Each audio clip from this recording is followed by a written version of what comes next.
Hey everyone, welcome to this week's episode of the Top Producing Zone podcast. I'm one of your hosts, Michael Jin.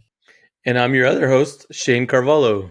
We got a great topic for you today related to mindset. Today we're going to dig into the topic of failure, why people struggle to deal with failure, and why we think you should actually embrace failure to be super successful in your business. That's a great topic, and it's actually kind of funny that it took one of one of our listeners to actually bring that topic to our attention, because obviously it's something that we've both dealt with failures in both our own lives. I think most people do, and and this is interesting too because I've actually experienced failure and recovery just in the last 15 years or so. So it's still pretty fresh in my mind. How about you? Yeah, absolutely. I think, well, it's kind of interesting because I think when I was first starting off in my career, I hated failure. And I think a lot of that had to deal with how I was raised and how I grew up, right? I think being, I'm going to go stereotype a little bit, but being the Asian kid, like in a very traditional Chinese family, growing up where your five career choices is, lawyer, engineer, business person, doctor, I don't know, a rocket scientist. I probably made up that fifth one, but anything having to deal with math and science, it's interesting because I feel like there was always this expectation that I had to have the right answer, um, and that you always there was always a right way, quote unquote, to do something. And so, growing up, I think for me is I never really had an opportunity to learn how to fail. And then, I mean, we've talked about it on previous episodes, but like then going through personal failure, going through professional failure, like the first couple of times I had to deal with it in my career and in my life, I realized I didn't know how to, and it struck me really hard. And so, I mean, we'll dive more into it today, but it goes without saying, my perspective on failure has certainly changed from, where I was when I first started my career. That's interesting that you didn't know how to handle that because it was kind of something that was not allowed. My perspective, obviously growing up, my parents had high hopes for, me as well. So clearly there was some of that to a certain extent. I think for me, I think the hardest coping part of failure is regret. Like I should have done this. Yeah. I should have done that. Yeah. So I think that, I'm glad that I've learned how to deal with failure since, but I think that that whole piece of it really held me back, especially early on. And it almost puts you on pause on your life because you can't like I couldn't get past. I should have. It's like you're not moving forward. You're stuck. No, Did you feel like absolutely. you were stuck? No, I absolutely felt like I was stuck. And I think like the way I saw failure was I saw it. I think I saw things very black and white, and I saw things as being very binary, right? Like if I'm approaching, like if I'm trying to do something, it's either success or it's failure. And that was my mindset the whole time. And it's like if I fail, then that means I can't succeed. And like I think that the important nuance of that, how I thought about it before, was not only is it if I fail, I can't succeed. It was more along the lines of if I fail, then I can't succeed and I can't ever succeed at this. So let me go do something else. Right. And then to your point, my mind goes spiraling down into the, could have, should have, would have, and it's just, you dig yourself a hole that's very hard to climb out of. Oh, totally. And then I find myself also targeting just wanting to do things I'm really good at. Like I Yep. didn't want to get involved in things that I wasn't the best at. Like I Yep. want to be the best. If I can't be the best, I'm not interested. Yep. That kind of falls into that category. But something you just totally made me think of when you're talking about like success or failure, no middle ground.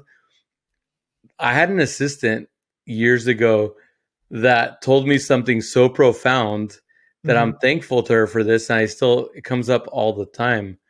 It's like she just, we work closely together. We're together every day in the office, back when we all actually were in offices every day. Yeah. But Yeah. she told me one day, she's like, you know, Shane, you're always like stressing yourself out about right and wrong stuff. She's like, okay, let's talk about right and wrong. It's not just right or wrong. Some things just are.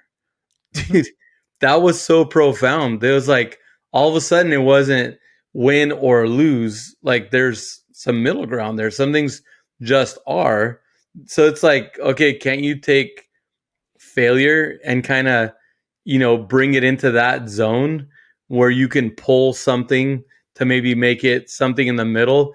Like all of a sudden it's like good experience. Maybe it is something besides failure. I don't know, Yeah. just No, I mean that I think that is like when we talk about in this episode of embracing failure, I would say that's probably one of the top points that we can talk about, which is shifting our perspective on what failure is, right? Failure is not the end of the road, right? It's not like this is it, that's it, I'm done, I can't do this ever again. It's to your point, okay, I didn't succeed this time. What can I learn from it, right? And I think that's a powerful like mindset shift. It's not okay, I failed, crap, like I should have done this and this and this and this. It's okay, I didn't succeed this time, but what can I learn from this to do better next time? And I think there's so much value than that versus to your point earlier of I'm just going to go do the things I know I'm good at, right? Because you're not really learning anything from that. You already know how to do it. That's why you're successful at it. yeah, no, you're right. I mean, to be more worldly, or for lack of a better term, or more well-rounded, or to, maybe to be able to connect with more people, like venturing off into other things and, you know, learning, being better, I think it's probably a good thing. And I think it also keeps you from having a one-track mind. I mean, he definitely sharpens your skills, right? In other areas. So yeah, no, I agree. But it's funny because I literally remember that about myself. To this day, there's still a little bit of that. If I can't be competitive or good at it, then I want to be extreme to get really good at it, or I just don't want to do it. Yeah, yeah, yeah, yeah. I think part of us like I don't know if I'll ever be that hardcore, but it's interesting. Like when you talk about competitive nature, like my mind naturally always goes to Kobe, and it's just he worked at it, he was the best, but like even he failed. I still remember when the Lakers got blown out by the Celtics back in like the early 2010s, right? But he just used that as more motivation. Like how can he get better? Um, and then he came back the very next year, and it was 2 years later they beat the Celtics in 7 games. So just that mindset of constantly growing, taking what you didn't do well that first time, analyzing it, coming up with a better plan, executing against it, and then reaping the fruits of it. Well, I think the other part I want to dig into when it comes to failure and how we react to failure, as you kind of highlighted it earlier, is we tend to I think internalize it, right? And I certainly like had this happen to me. I allowed this failure to in my head and in my heart to like to define like who I was as a person and what my worth was.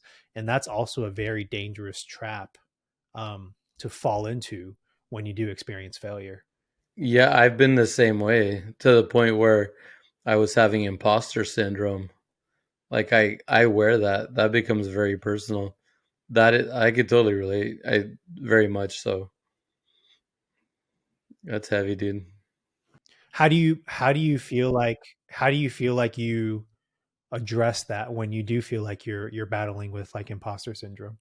Well, it's interesting because, I'm so used to being the guy who kind of carries everybody else, keeps everybody up. Like I was never really the guy in that situation. But after some of the things I've gone through, and a lot of it, is health related and just things, a lot of things were out of my control, and then just some bad things that happened. And all of a sudden, I was the one that was down. And I was thankful for the people in my circle that reminded me of who I was and, the skills I possessed. And, what I had done before, what I could do again. So I think that, I think the last time I hit failure, I think was the first time that I really didn't know how to pick myself up.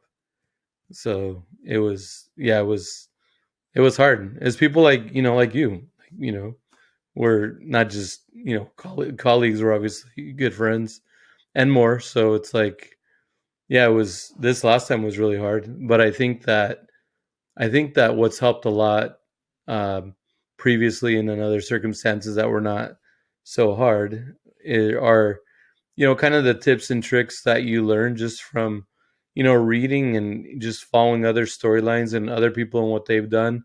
I mean, like, look, you follow some of, what Kobe did, and like, I'm a big fan of Ed Milet and like his new book now, like The Power of One More. It's like you always, if you stay well read and stay kind of in the loop on, different people, not necessarily in your industry, but just how people have coped with situations, people before you. I think that, a lot of times you can find common ground with other people's challenges that have been there before. And I think that helps. Yeah. I just think that Yeah. this last time, the whole just being so down and the whole imposter syndrome, and it just, when it's like your health, your business, finances, when it's like just like all of it, like there's been a couple times in my life. And one of them was, the time when I was going through the divorce. And that's when the real estate market crashed and everything else. I mean, dude, I needed to be picked up. And this last time too, like I needed to be picked up. So I think that not everybody's going to have those people around them. I mean, hopefully you have at least somebody, but I mean, I think that unfortunately, the dark side of this is suicide. How many people do we know in our lives that have committed suicide? I mean, I have a client that's in escrow right now. Last night, her brother-in-law committed suicide. I mean, what is the alternative to managing failure? Like, most of us can find a way. And when you think about people dying over this, then it really like puts into perspective how not a big deal it is, right? When you look at it on those terms, because feeling like an Yeah. imposter and everything else, Yeah. you're feeling like you're dead and you failed and you're done and you're toast.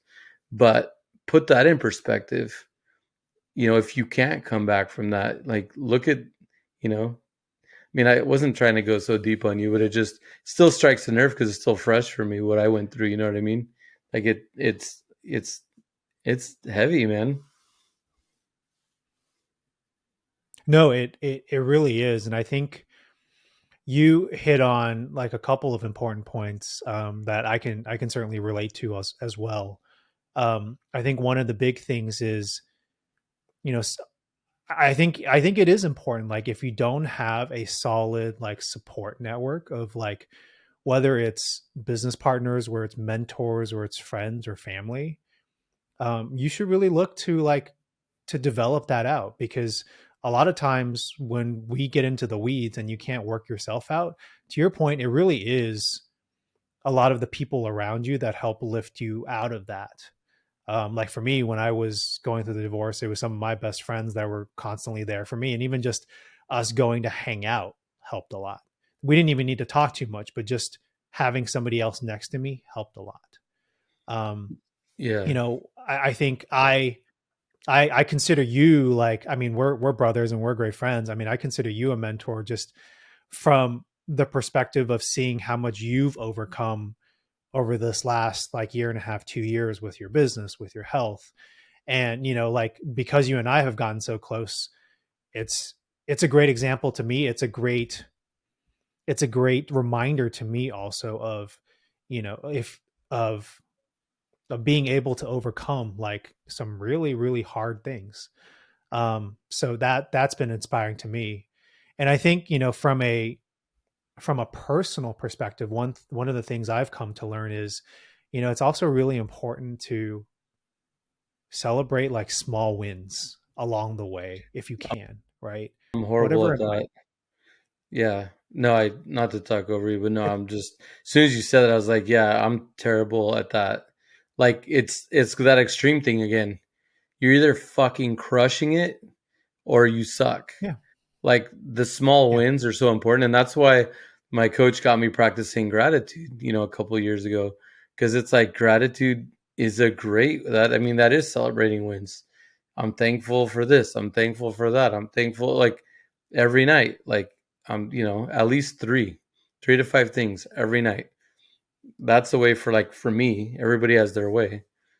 So, but Yeah, yeah, and it's super important because it's one of the things I learned is, and this was in the mindset of, how I communicate to people or how people communicate with each other, when it comes to like being in a relationship, I guess business or personal.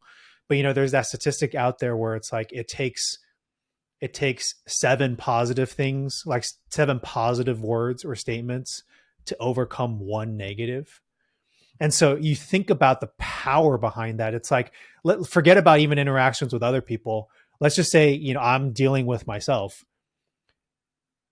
I think the same principle applies. If I'm telling myself, even in my head, hey, I should have done this, I could have done that, or like, I could have been better at that. That's one negative statement, maybe three negative statements in my example.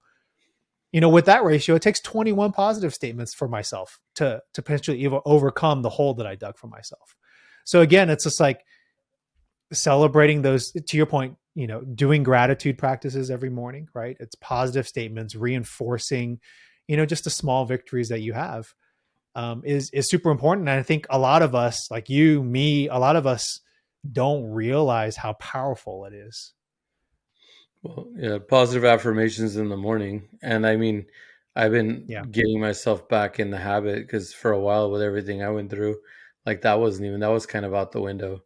But those positive, because you're talking about, trying to offset the negative. So those positive affirmations that goes towards your 7 to 1 count, so those are super important. I mean, I'm an engineer, so I had to turn it into a math I equation. I mean, That's why I'm kind it's of not that laughing. simple. Right. But that's why. I mean, it's obviously not that simple, right? But I think there is, psychologically, there is something important to that statement, from the Mhm. perspective of, it does take a lot of more positive affirmations to overcome and outweigh the negative, that we hear every day. And I think like we don't do a very good job of, because we're so like competitive, because we want instant gratification. And by we, I'm saying like us more as a society these days. Right. It's hard to stop and pause and really affirm ourselves, each other, and have those positive interactions to help offset all the negative that we get in our life on any given day. Right. No, I totally Yeah. agree. I guess now I'm always going to be thinking about this when I have a negative thought in my head. I'm like, you said seven to overcome it. I you know, I guess I've probably heard something similar before, but it's actually striking me right now just because, there were those gloomy days where you don't want to leave the house or talk to anybody or you're kicking rocks. I mean, those are the days that you're full of those kind of thoughts. So I'm thinking, need a freaking calculator to recover from all that. I mean, seriously. I mean, I know it's not funny, but I'm just thinking about that. I'm like, well, crap, no wonder, because I mean, here's the other thing. Like, I'm not one to like medicate, but drugs and alcohol, there you go. Even in our industry, like our industry is brutal for that. I mean, we're in a very high stress industry and Yeah. it's sad, but addiction is rampant. I mean, I mean, for some of us, like, you and I, we love to get in our workouts and, play our sports and, do what we do. I mean, on the weekend, golf, it's like, it's great that we have ways to channel that. But, if people aren't committing suicide, I mean, there's people that are, the middle road, I guess, somewhere is, looking to, drugs or alcohol to kind of numb that pain. Yeah, no, it's a very serious, like, it's very serious, and it's very hard not to go, because some of those things are, like, especially with alcohol, it's easy to do, like, I remember when I was going through my divorce, like, especially early on, it was very easy to sit behind a computer. I'd be gaming with my friends, but it's so easy to just grab a drink and once you grab one drink, it becomes two drinks and three drinks and four drinks. But again, it goes back to like, I mean, thankfully I had the support of my parents, my family, um, constantly checking in on me, even though at the time I found it a little annoying, you know. But it helped. It got me out of the house, right? I started running more with my brother. Like we would take runs around the neighborhood, um, focusing myself on doing like Orange Theory. And just slowly but surely, like you start getting those positive reinforcements in your life and you develop the better habits versus, kind of the easier ways to numb the pain. Right, right. Well, and then, but then that leads to even more miserable or more, depression. Like for me, It is. Yes. it's been some weight gain. I've had a couple bouts of weight gain, with, depression or high levels of stress. And then you're really miserable, right? Then it's like, you're not exercising, you're not on point with your diet. And for some of us that aren't blessed with great metabolisms, I won't name anybody that has a great metabolism. You could probably put anything down these days.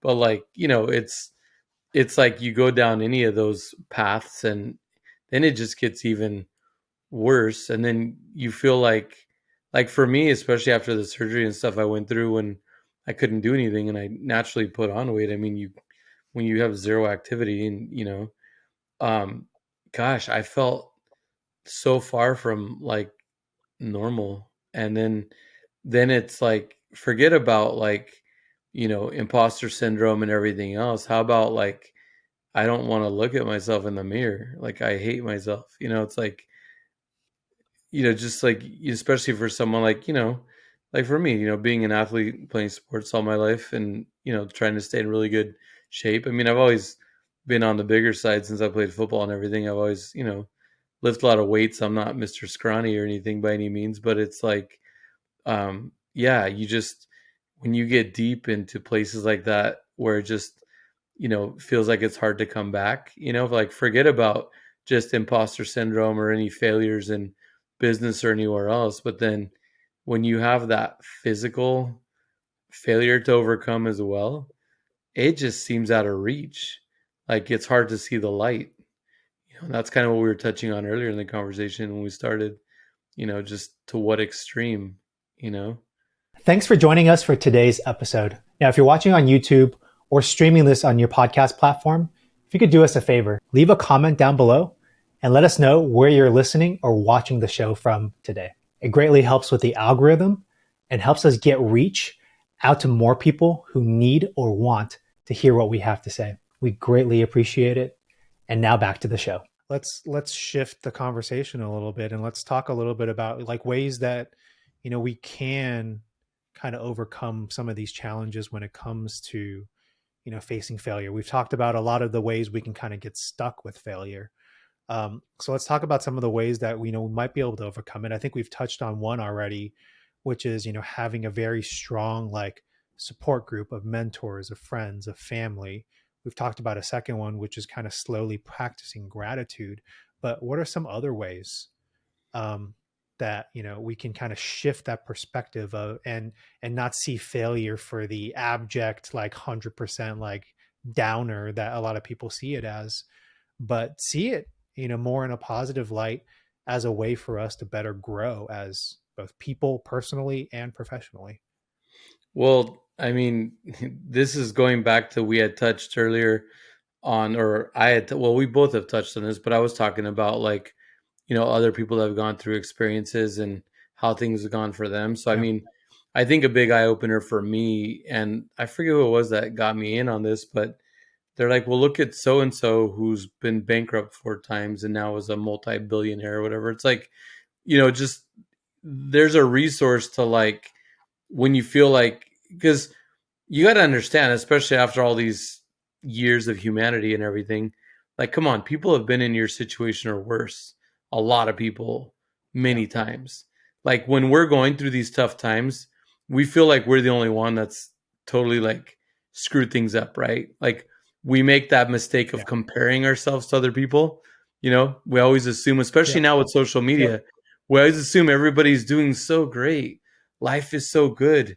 They're Yep. so rich. They're so happily in their relationships. So it's like, now more than ever, it if you do the whole comparison thing, it can be really, just makes you more miserable. But if you do start to read and look into either people you follow that have been that are super successful now. I mean, look at, like, I refer to Ed Milet a lot. It's someone I definitely admire.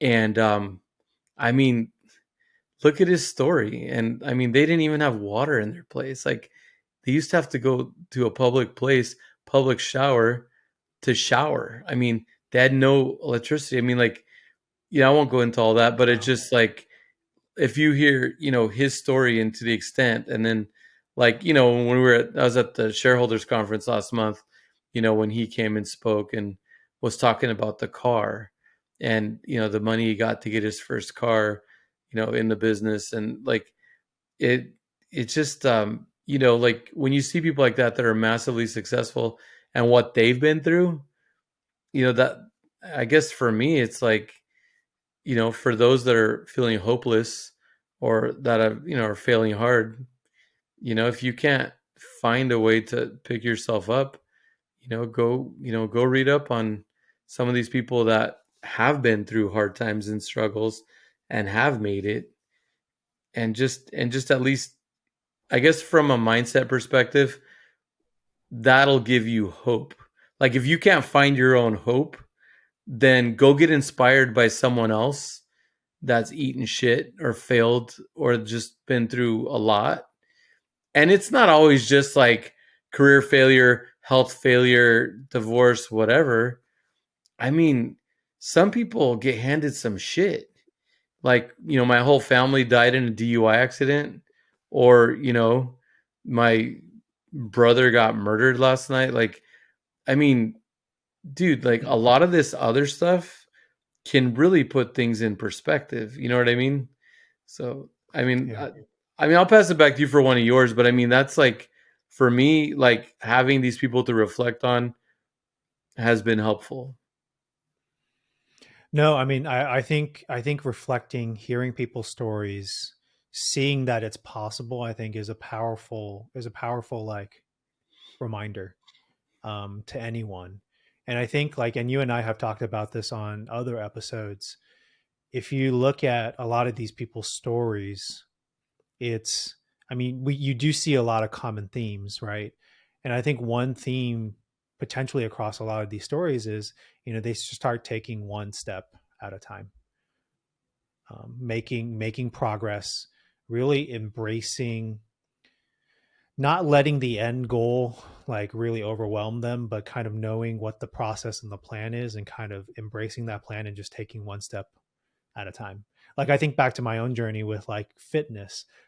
It's funny you say you think my metabolism is great. My metabolism is actually horrible, um, and it probably gets worse as I age.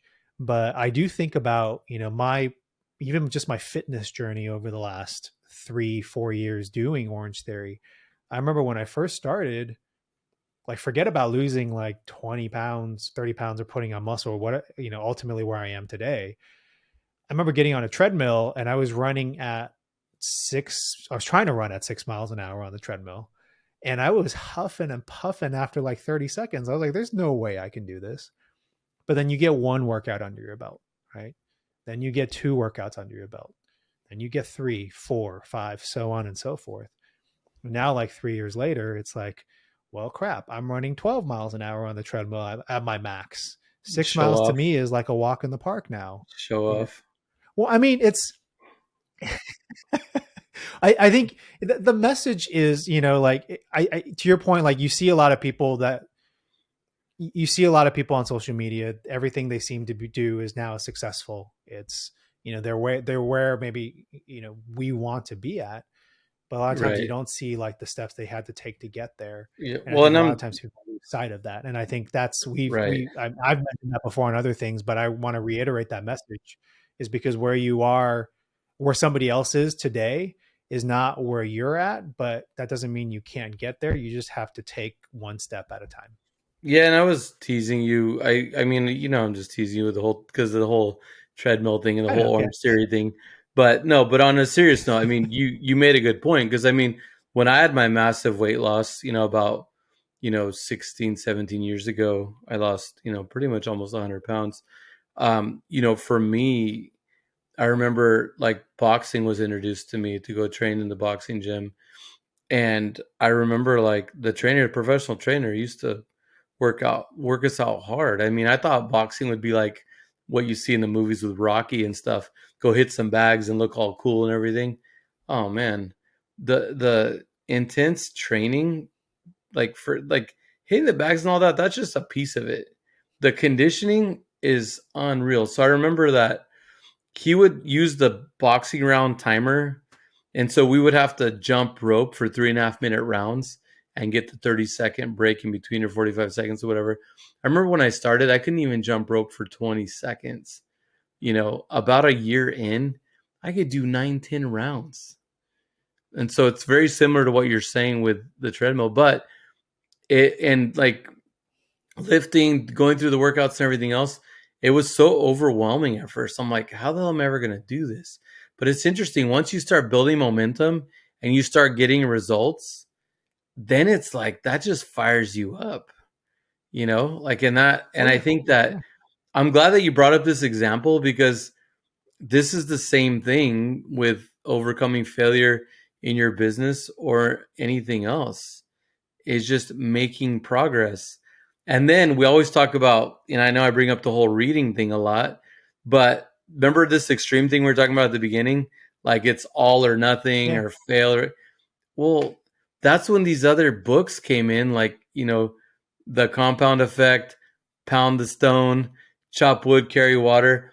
All those books helped me pace myself like a little bit each day. Those books essentially yeah. get your mindset to enjoy the journey, embrace the journey, and understand that it doesn't have to happen tomorrow. But Right. if you think about it, not to come full circle already, because I'm sure there's a lot more to discuss, but you could see how, like, remember I was telling you earlier how I couldn't see the light at one point. There's been a couple times in life where it's like you're in so deep.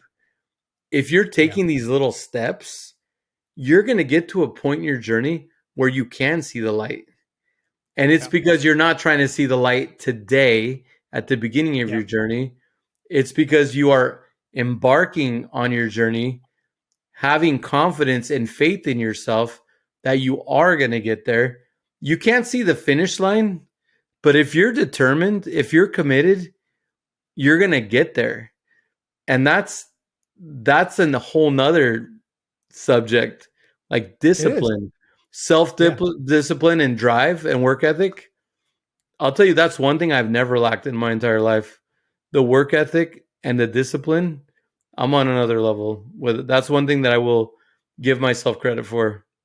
I'm insane. I'm extreme. I'm insane in that department. But even with that work ethic and that drive, the distance, being deep in failure in different areas, it made it really hard. And so, anyway, I wanted to, not trying to run away with the conversation, but I wanted to share that because that kind of closes the gap for me. That's what really helped me overcome the, okay, I suck, it's over, it's horrible, dead, not gonna happen, never gonna make it, whatever.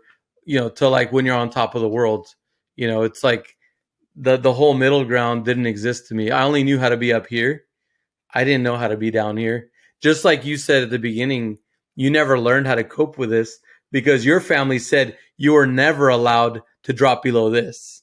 So when yeah. you were down here, like, okay, well, mom and dad, well, I guess there's no manual for this, Right. right? How do I deal with it? Yeah. Yeah, and it's definitely not written in Chinese. So No, no, definitely not. No, I might have to write one in Chinese. I'm just saying, like, I totally can relate to that, though. I can totally relate to that. And, my parents being immigrants as well, I mean, they kicked our ass. We just, they drove it into us. Hey, you're in this country, there's opportunity, go to school, study, work hard, and just all of it. And I'm so thankful for, I mean, as much as there's some of this stuff that you're like, gosh, I wish mom and dad would have done this or would have done that.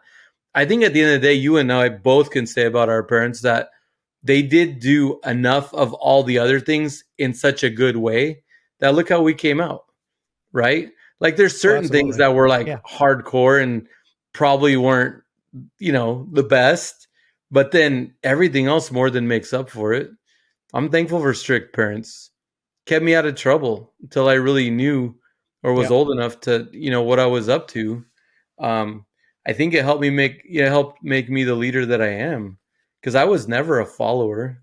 In high school, I was never a follower. I was a leader. I didn't get enticed into drugs or, crime or just all the stuff that people got into. Not that everybody got into it, but you know what I mean. It's like that was such a like like not even a choice. Right. But for other people that didn't have that Right. guidance when they were young, like stealing or like stabbing somebody, Yeah. like that was just like eating breakfast.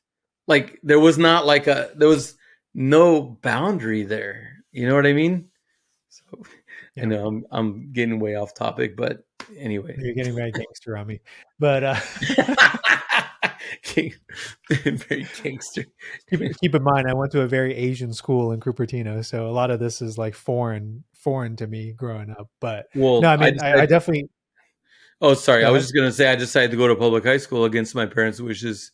Went to a public high school in a kind of a tough area, which is a better area now, but it was a bad choice on my part. But I did that life experience is valuable now. I mean, honestly, because I was private school until that point. But go ahead. No, I mean, I think just a couple of things. Like one thing, your point about like being very thankful for family and our parents, and you know certain things are great, certain things are not, but like it got us to where we are today. And I totally agree with that. I think I'm super thankful for that. And I think my perspective, and this is probably a different topic, but real quickly, my perspective, even on like my relationship with my parents, has changed. Like growing up, it's one of those things that's like, oh, my parents always kind of know, right? They're set in stone. For some reason, I always had that mindset. But now it's even like to what we talked about, even with embracing like failure and being on this journey. It's like everybody is going on this journey right now, right? Like we're still going on this journey. My Our parents are still on this journey, so they're still growing, they're still learning. And so that's also been kind of a very cool mindset shift for me, because now it's like, okay, I don't see you very, again, black and white, right? I don't see them as being very in black and white terms anymore. It's more that like, hey, I see how they've grown since I was younger to where they are now. And it's actually allowed us to have different types of conversations that we never been able to have before. So that was a super cool realization for me. And then the other thing I wanted to mention was when you were talking about the different books, you brought up the compound effect. And those two words, like kind of a light bulb went on in my head. We've talked about spiraling one way into the negative or reinforcing the positive. And it is one of those things where it's like, yeah, you can compound effect in either direction. You can Right. compound the negative or you can compound the positive, and it's just a matter of which way you decide to go. Well, and like the math you were doing earlier, when you're compounding negative, it's not even goes beyond compounding because now it takes so much to come back from that.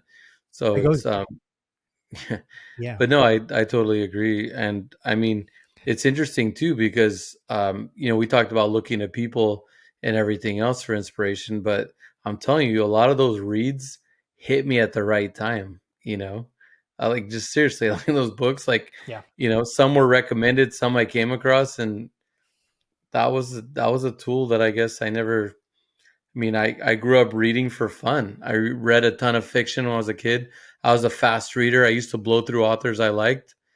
I didn't even realize that someday that love for reading would actually be such a, well, not that reading fiction as a kid was not a benefit. That obviously gave you vocabulary and reading skills and everything else. But I'm just saying later in life, that love for reading has actually helped me a lot in ways I never thought. I just never thought about it. yeah. No, that's really cool. So, I mean, I think we'll wrap it up here. Anything else you want to add before we kind of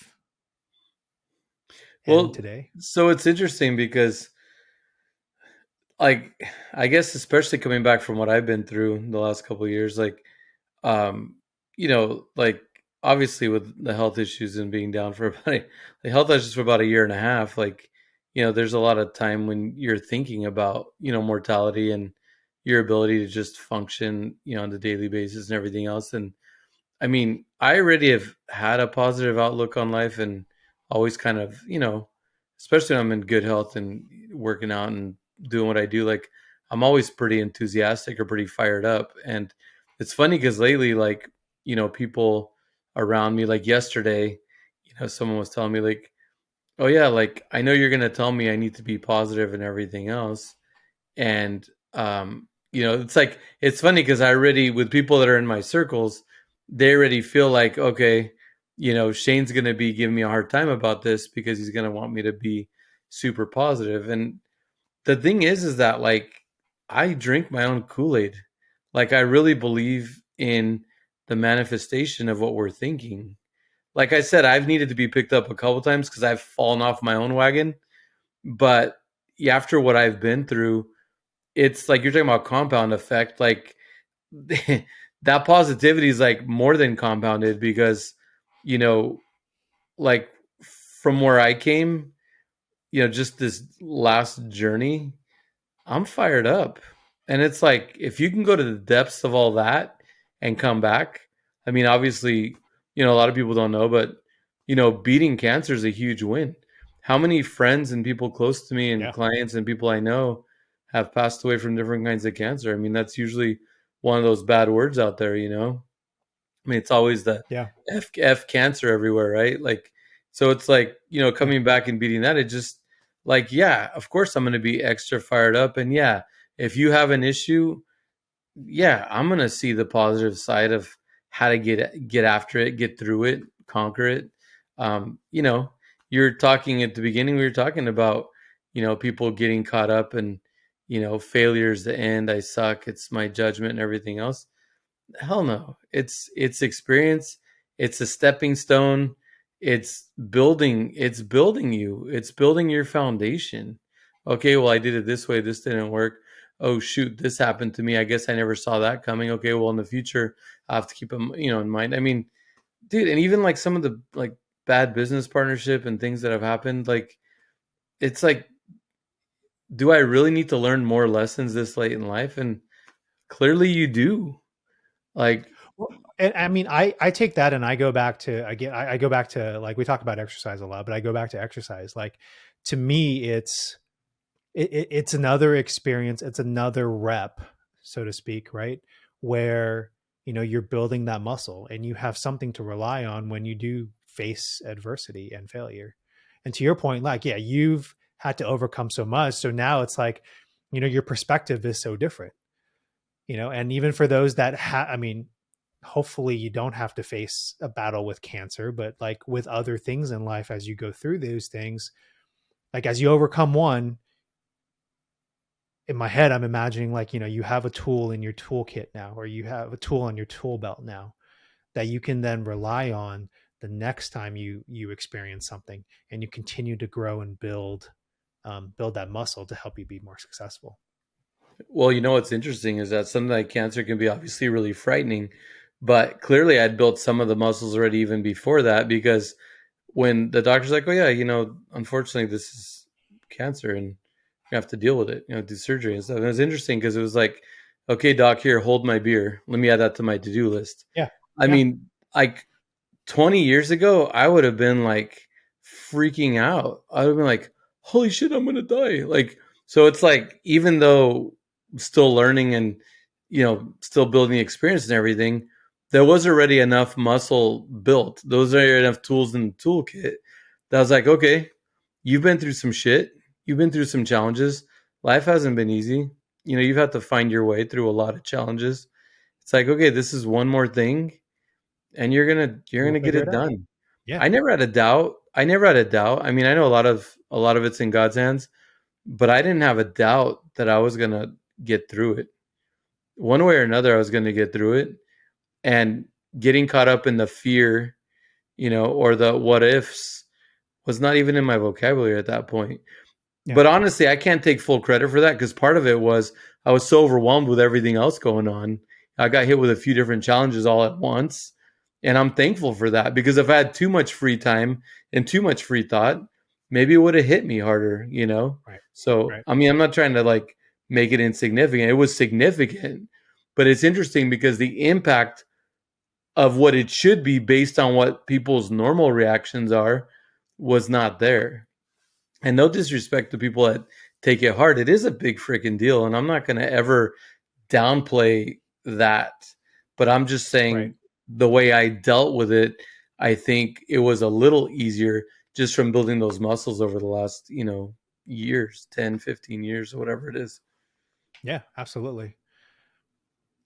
That was, I mean, I think that was kind of a mic drop moment. So I think we're going to end on that one. Wow. Thank Um, you, Mr. Jin. no, I mean, like, I mean, I've been able to be like walk kind of in this partnership and in this journey with you over the last 3 years. And, seeing some of the things that you've had to overcome has been truly like inspiring and pretty amazing. Um, so I mean, I'm thankful that I've been able to kind of be a part of this journey and see you come out of it on the other side. And I think that's been awesome. So I think we'll end today's episode with that. Thank you everyone for listening to this podcast. Hopefully you found, just encouragement from this. Wherever you are in your journey, just know that, take one step at a time, and hopefully our stories, um, you found some inspiration through the stories that we shared today. So thank you so much for listening to today's episode, and we'll catch you next time on the Top Producing Zone podcast.